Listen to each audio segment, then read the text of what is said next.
What's the state of your website? If you're looking for a new digital experience platform, or DXP, to run your digital experiences, I have the book for you. The Agile Brand Guide to Digital Experience Platforms is part of my best-selling series of MarTech books. In this book, I explore and demystify DXPs and look at the roles a digital experience platform should play, the different types on the market, as well as how to initially evaluate platforms, then how to best implement a DXP once you've selected it. The book also features a foreword from Rupali Jain, Chief Product Officer at leading DXP provider Optimizely, as well as several other thought leaders in the industry. Learn more and get a copy in print or digital now by going to the Agile Brand Guide website at www.agilebrandguide.com. Hi, this is Greg Kihlstrom. Welcome to the Agile World podcast, where we discuss customer experience, employee experience, and transformation in an agile age. The Agile World podcast is brought to you by TEKsystems, an industry leader in full-stack technology services, talent services, and real-world application. For more information, go to teksystems.com. To read more about the topics discussed on this show, you can go to my website at theagile.world and read my latest articles or get a copy of my latest book, The Center of Experience, a blueprint for creating an experience-led organization, now available on Amazon and other retailers. My name is Greg Kihlstrom, and I'm the host of the Agile World podcast, where we talk about branding, customer, and employee experience in an agile age. Today, we're going to talk about organizational culture and employee experience, or EX. To help me discuss this topic, I'd like to welcome Traci Schweikert, VP of HR at POLITICO. First, why don't you tell me a little bit about what you do at POLITICO? Great. Well, thanks for having me on. My role is VP of HR, and so what that includes is all of the talent and culture-related activities for POLITICO. I also happen to have accountability for facilities, which fits nicely into the employee experience. So let's start by talking about what makes a good employee experience. First, why? How about if you define what you think a good employee experience is, and how do you measure it? Yeah, I mean, for me, employee experience is so important, right? Folks come to work to make sure that they are adding impact with whatever they do. And obviously, at POLITICO, we are very much focused on informing the public. So good employee experience to me is having an employee's needs met at all levels of their work experience. So things as simple as making sure we've got great amenities to make their time at work comfortable and accessible, all the way through, being able to achieve their career aspirations and having great opportunities for further career development. Why do you think a lot of companies struggle providing great employee experience? Yeah, I think employee experience is really interesting. And I think a lot of times folks are focused on the latest and the greatest.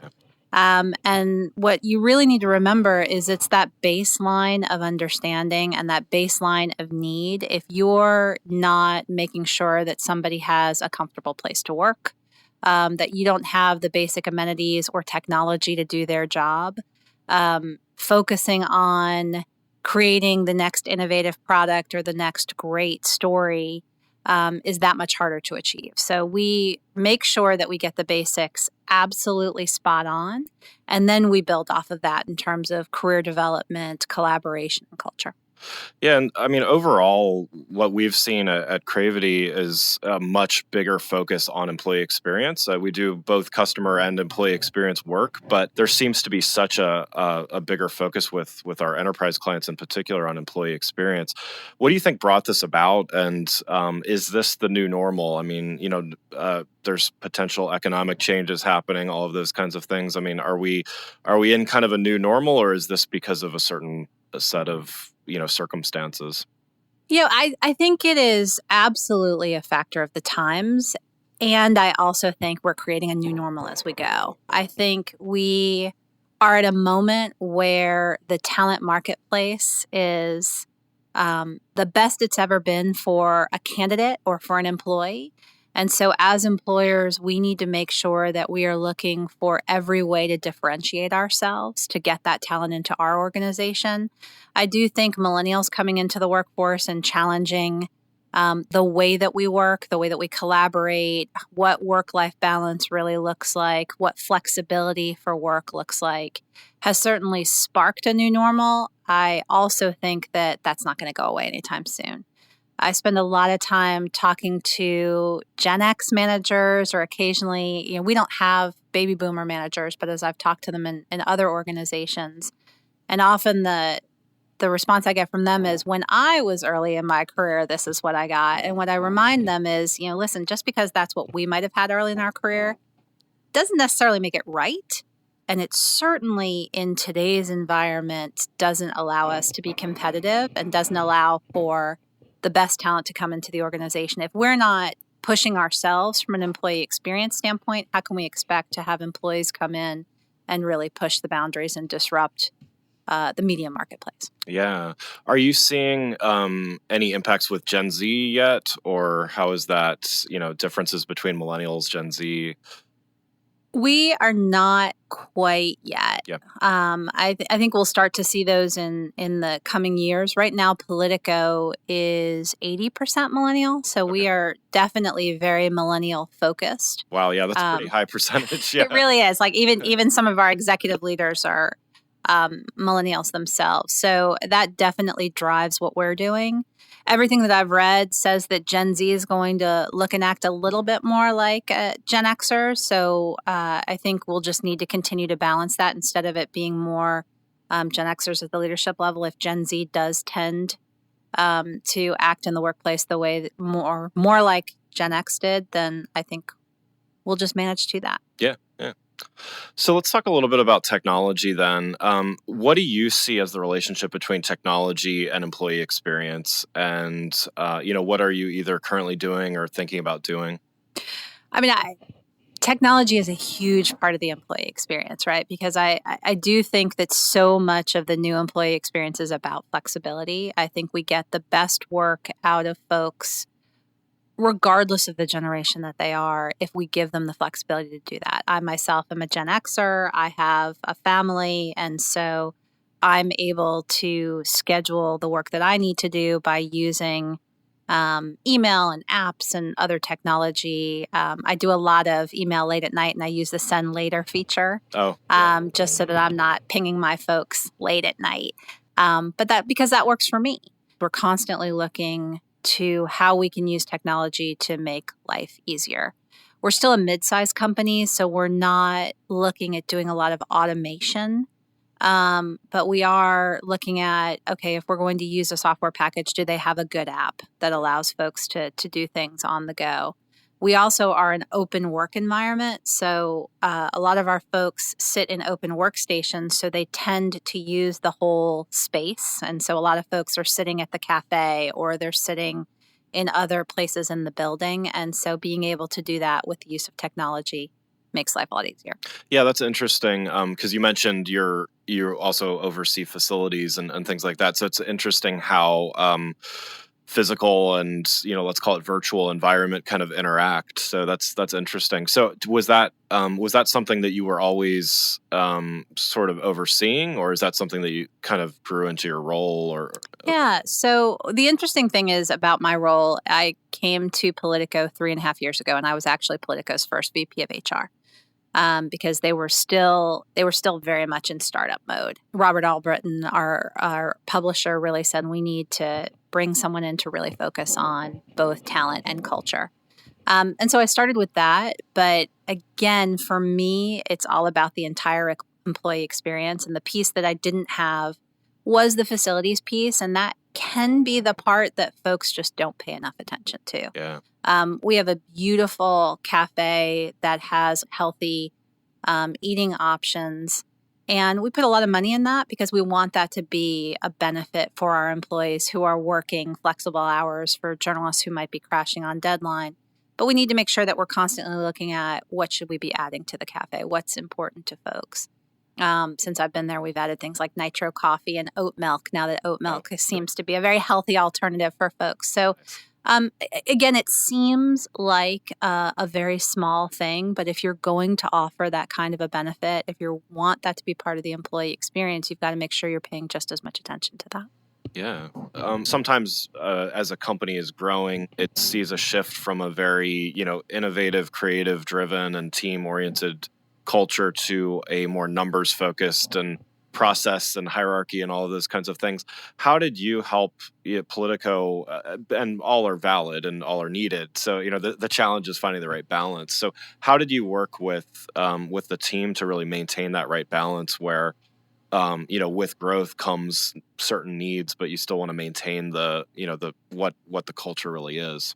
Yeah, I mean, with any startup organization, we were very focused on disrupting the media market. And I think as Politico came into the media space, they definitely did that. And as we grew, um, one of the things that I talked to executives about when I interviewed with them was, they said, listen, we can find really great people, but we're having a hard time getting them to stay.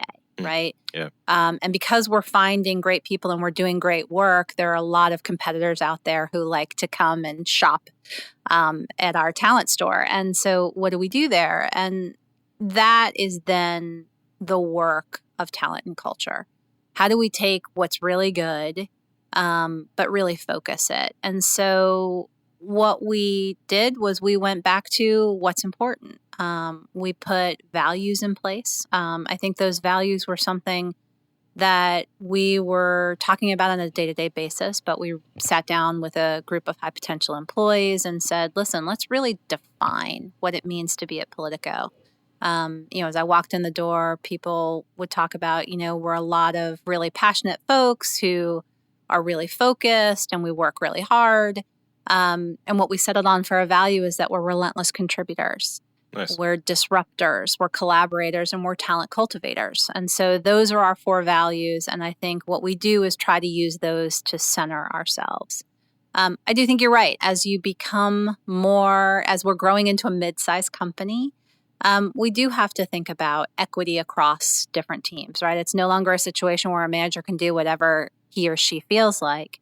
We've got to look at how are we creating some balance and equity. But I think leaning on collaboration, leaning on talent cultivation and saying, okay, again, what are we trying to accomplish? How do we do that? And we're able to get there. We've absolutely added process. We've added also what I'm very proud of is a lot of data collection. We do new hire surveys at 90 days. We do an annual engagement survey. We do exit surveys. My team spends a lot of time interacting with different employees and managers across the organization, just collecting a lot of data so that we can constantly refine. So if we find out, we've had a policy that's been in place for a while and it's not quite being used the way that we originally thought, let's tweak it. Let's make it different. Let's evolve it. And so that's what we try to do. We try to constantly make sure that we are talking about what works for us now, and evolve as we go. That's great. Yeah, I think that's great that you're measuring too. And I think one common complaint among employees is, my employer keeps asking me all these questions and doesn't really do anything about it. How do you mitigate against that? And without sharing too much or all of those types of things, like how do you make sure that employees feel like they're being heard and valued and valuable? Yeah, I mean, we are very fortunate. I have been doing human resources, talent, and culture for 20 plus years. And at Politico, our annual engagement survey, for example, we have 96% participation, which is unheard of. That is great. And, the very first statement I make to an executive team or a management team when we present results is, listen, the great news is with 96%, we know this is absolutely representative of an employee population. The challenge is 96% of our employees told us what they want, what they need, how to stay engaged. We now have the responsibility to do something with it. And if we don't, we won't continue to get that level of participation. So, with great power comes great responsibility. Right. We've got to make sure that we make good on that. And so we do put action plans in place. We do share the results with employees. We do regularly speak to members of the leadership team to say, how are you doing on your action plans? And we try to also weave that feedback into other things that we do at a larger talent and culture standpoint. Yeah, no, that's great. So, what role does diversity play in the success not only of Politico's culture, but how do you feel it plays a role in company culture in general? Well, I mean, diversity is wildly important, and I think everybody understands that great ideas only come when you're bringing a lot of ideas to the table, a lot of experiences, and a lot of ideas. Because we're a media organization, we are not going to do our job of representing America if we don't look Right. like America does. And so, in our newsroom in particular, we are constantly looking at how do we make sure that we have diverse voices associated with all the different stories that we do. From a business standpoint, it's also really important. What we are trying to do at Politico is figure out how to take a bite out of diversity each year. So in this coming year, in 2020, we are focused on allyship. How can you be an ally? Yeah. Because while we are increasing our levels of diversity, we're not where we want to be. So we want to make sure that those folks with the privilege and the power are also actively working to make a change. And so throughout the entire year, we'll have Values Day. For example, we do that every year. Our Values Day this year will be aligned with allyship and how can we bridge some gaps there. The different trainings that we'll do will be focused on that as well. So, what are some of the other teams that you work with regularly to really, enable this culture, what you need to accomplish? Since employee experience really takes a company-wide commitment to do that. Who are your allies in the organization as far as teams and stuff like that? So we are trying to make sure that we address it at all levels of the organization. So we have several grassroots employee committees. We've got a diversity and inclusion committee. We've got an employee activity committee that we call Politico Activity Committee because we thought the PAC concept would be a nice little turn on what we do there. We've also got a group called Politico Gives, which does our community involvement. And so that's a great way to get folks involved. We also have a lot of involvement at the executive team level. Again, Robert Albritton, our publisher, Patrick Steele, our CEO, Matt Kaminsky, our editor-in-chief, Carrie Budoff-Brown, our editor, all of them are very involved and are regularly pushing us to make sure that we are looking at new programs and that our programs are competitive and where can we be leading the charge instead of just following from behind. So I'm very fortunate in that all of my peers at the executive leadership level are very much committed and very open to the ideas that I bring to them. And often we're able, with just a handful of conversations, able to really make some impactful change, which makes my job a lot of fun. Yeah, no, that's great to hear. So how do you see the relationship between customer experience and employee experience? So, I always say happy employees make happy customers, they buy more often and recommend others. So, your customer isn't necessarily buying a product off the shelf, but how do you see that relationship in what you do to the eventual, customer experience? Yeah, one of the things that I am very proud of is if we go back to our annual engagement survey, the category that always comes out at the top across our employees is pride in the organization. And I think when you have folks who are very proud of the things that you do and the things that you're involved in and the impact that you're making on the world, that comes through in everything they do. I think that comes through in terms of them being even more relentless contributors. They're very bought into what we're doing. They are very much collaborating with each other, right? If you've got a good employee experience, you've got employees who are pleased and happy to work with each other. We do not have what I've seen at other organizations in terms of regular tension between teams working together. I mean, don't get me wrong, we don't always get it right. But what I like to say at Politico is when it comes to the big things, we always get those right. That's great. Yeah. Wonderful. Well, one last question before we wrap up. In talking about employee experience, how would you recommend that someone keeps up with the latest thinking, research, just, what's out there?